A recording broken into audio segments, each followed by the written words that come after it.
Europe 1. La France bouge, la saga. Bonjour Quentin Paillet. Bonjour Elisabeth. Alors c'est très étonnant parce que vous allez nous parler de l'histoire d'un téléphérique qui n'est pas en haut des pistes. Oui, on est très loin de la montagne, on est en Bretagne. À Brest, au début des années 2000, une question se pose: comment relier la rive gauche et la rive droite et enjamber la Pinfeld, le fleuve qui sépare les deux rives.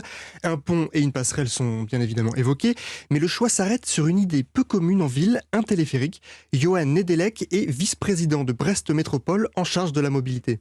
Beaucoup d'interrogations, pour pas dire autre chose, au tout début, y compris, il ne faut pas se le cacher, auprès des élus qui sont les décideurs quand ce projet est arrivé en commission, qu'il y a eu des débats et puis que l'information a été communiquée auprès du grand public. C'est vrai que c'était quelque chose de tout à fait nouveau. Il y a eu un vrai intérêt, en tous les cas une curiosité sur ce moyen de transport en commun.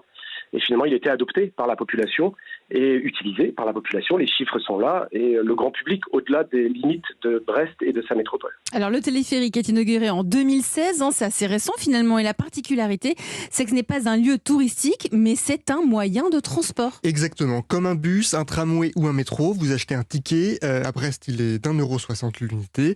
Vous embarquez et là vous survolez Brest sur un peu plus de 400 mètres.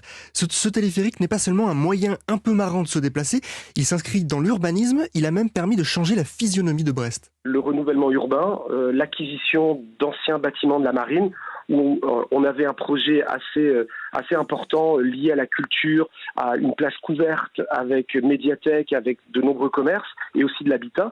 Il fallait relier ces deux rives dans la continuité du réseau de transport en commun. Donc la genèse est partie de là et l'idée de relier par téléphérique est née de ce principe-là. Alors quand tu as un téléphérique en ville, c'est pas très commun et justement, peut-être à cause de cela, il a fait l'objet de plusieurs blagues. Oui, un peu avant l'inauguration, un appel est lancé pour prendre le téléphérique habillé en tenue de ski, évidemment. Ah oui. Un Brestois a même lancé une pétition pour qu'une scène d'action d'un James Bond y soit tournée. Ça ne s'est pas fait, sinon on l'aurait su. Malgré quelques problèmes techniques qui ont nécessité son arrêt, les Brestois se sont appropriés le téléphérique. Ça fait partie de notre réseau de transport en commun. C'est une évidence quand il faut se déplacer d'un point A à un point B, de la rive gauche à la rive droite et inversement. Le téléphérique est là pour ça. Si d'aventure on préfère un autre moyen et où on veut aller plus loin dans la métropole, auquel cas on prend le tramway qui passe à proximité aussi.